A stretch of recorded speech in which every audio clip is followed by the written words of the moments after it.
آداب اور خوش آمدید. میرا نام احتشام شاہد ہے. میرا اندازہ ہے کہ آج کی محفل میں آئے ہوئے زیادہ تر مرد حضرات زندگی میں ایک بار دولہا ضرور بنے ہوں گے.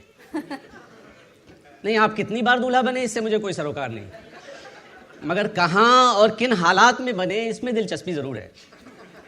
وہ اس لیے کہ میں ہندوستان سے آتا ہوں، وہ بھی بہار سے، اور یہ شادی والا معاملہ میرے ساتھ پاکستان میں پیش آیا، کراچی میں. اب آپ امیجن کر سکتے ہیں کیا کیا ہوا ہوگا. شادی بخیر خوبی انجام پا گئی. ایک کمی رہ گئی.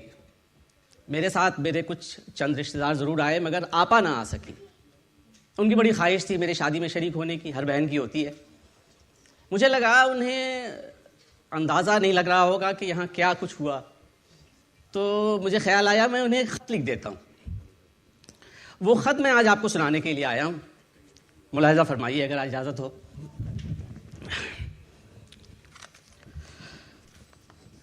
ستائیس دسمبر، کراچی، پاکستان. پیاری آپا، السلام علیکم. امید ہے آپ لوگ خیریت سے ہوں گے. یہاں بھی سب خیریت ہے. میں نے آپ سے وعدہ کیا تھا کہ شادی کے ہنگامے سے وقت نکال کر خط ضرور لکھوں گا. لیجئے، میں نے اپنا وعدہ پورا کیا. خط کے ساتھ شادی کے چند تصاویر روانہ کر رہا ہوں. امید ہے پسند آئیں گے. شادی بخیر خوبی انجام پا گئی. آپ لوگوں کی کمی محسوس ہوئی. کاش آپ لوگوں کا پاسپورٹ بھی وقت پر آ گیا ہوتا. بہرحال آپا، شادی کے دوران بڑے مزے کے حالات پیدا ہوئے. دلہن کے گھر والوں نے سمجھا تھا کہ بارات سیدھا بالی ووڈ سے ان کے گھر میں داخل ہوگی.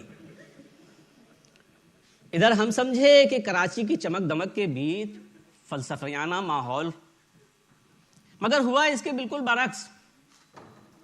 ہم دبئی سے ہوتی ہوئی اپنی لمبی فلائٹ کے بعد جب کراچی پہنچے تو ہیرو کم اور پٹے ہوئے ولن زیادہ لگ رہے تھے. اور جب ملاقاتوں کا سلسلہ شروع ہوا تو کراچی والوں سے کم اور بہاریوں کا زیادہ سامنا ہو گیا. اس پر سے بڑے ابو نے اپنی لال بوسیدہ ڈائری نکالی اور کراچی میں مقیم درجنوں بہاری دوستوں احباب کو اکٹھا کر لیا. دیکھتے دیکھتے دلہن کا گھر کراچی کا ناظم آباد کم اور بہار کا اورنگ آباد زیادہ لگ رہا تھا. ایک طرف صوفے پہ ایکسنٹڈ انگریزی بولتے ڈیفنس والے لوگ، اور دوسری طرف گاتی بلکھاتی ٹھیٹ بہاری. میں تو گنگنا رہا تھا، دو تضادوں کا زمین پر ہے ملن آج کی رات. آپا، سب سے کمال کا میدان تو چھاپے کی ساڑی نے مارا. دلہن نے بڑے نازوں سے سرخ غرارہ سلوایا تھا، مگر امی اور اپیا ایک طرف کو ہو گئی. کہنے لگی نہیں، ہمارے بہار میں تو دلہن نکاح کے وقت چھاپا ہی پہنتی ہے. اور ہوا بھی یہی. بڑے ابو اور بڑے سورما نکلے. وہاں اکٹھا رشتہ داروں میں کسی نے تانا دیا، شوکت بابو کراچی سے بہو لے جا رہے ہیں، رہے گی بہار میں. بڑے ابو نے بھی دو ٹوک جواب دیا، کوئی بات نہیں، وہ نہیں رہے گی بہار میں تو ہم رہ لیں گے کراچی میں. دلی سے روانہ ہوتے وقت جب اپنی پرانی کولیگ آرتی سنہا سے ملا تو وہ بڑے مزے سے اپنے یو پی والے انداز میں کہنے لگی، اما یار بڑا مزہ آتا، میں بھی چلتی. ہم کراچی کی سڑکوں پر ناچتے اور نعرہ لگاتے کہ دشمن کی بیٹی کو لے جا رہے ہیں. ویسے لگا ہی نہیں کہ ہم کسی اور جگہ ہیں. وہی رہن سہن، وہی کھانا. ہاں، بہانہ ضرور مختلف، اور خاص کر لیٹ لطیفی سے متعلق. اب ہمیں جو وقت بارات کے لیے بتایا گیا تھا ہم وہاں حاضر ہو گئے. پتہ لگا تب تو وہاں کرسیاں بھی نہیں لگی تھیں. بس آپا یہ سمجھیں کہ آپ کے دولہا میاں کو چھپ کر ایک کمرے میں مہمانوں کے آنے کا انتظار کرنا پڑا. آپا، کراچی میں لوگ دعوتیں بھی مقابلے کی طرح بانٹتے ہیں. یعنی اگر آپ کہیں ڈنر پہ مدعو ہیں تو کوئی بات نہیں، ہمارے گھر لنچ پہ آ جائیں. اور اگر لنچ بھی بک ہو تو باقاعدہ ناشتے پر لے جاتے ہیں. بھائی میزبانی ہو تو ایسی، اور دلہن ہے اور سسرال ہے تو پھر بات ہی کیا ہے. آپا، ایک بڑی دلچسپ بات بتانا تو بھول ہی گیا. یہاں سب کو ہدایت دی گئی تھی کہ مہمان ہندوستان سے آ رہے ہیں، کسی قسم کی کوئی سیاسی گفتگو نہیں ہوگی. اب بھلا بتائیں، پولیٹیکل ڈسکشنز نہ ہو تو باتیں کرنے کو بچا کیا.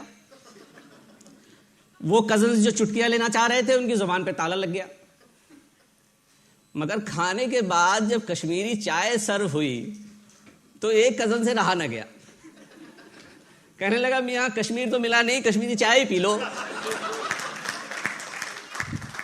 ایسا ہی کچھ معاملہ نکاح کے وقت دعا میں پیش آیا۔ مفتی صاحب کو بھی ہدایت دی گئی تھی کہ کشمیر کی آزادی کی دعا نہیں مانگنی ہے۔ اب یہاں کے مفتی حضرات کی عادت میں شامل ہے فلسطین کے ساتھ کشمیر کو آزاد کرانا۔ ہمارے مفتی صاحب نے بڑی مشکل سے اپنی زبان پر قابو پایا۔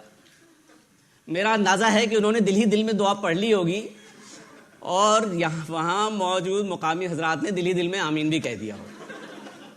بہرحال میں بقول آرتی سنہا کے دشمن کی بیٹی کو لے آیا ہوں، اب انشاءاللہ آپ سے ضرور جلد ملواؤں گا۔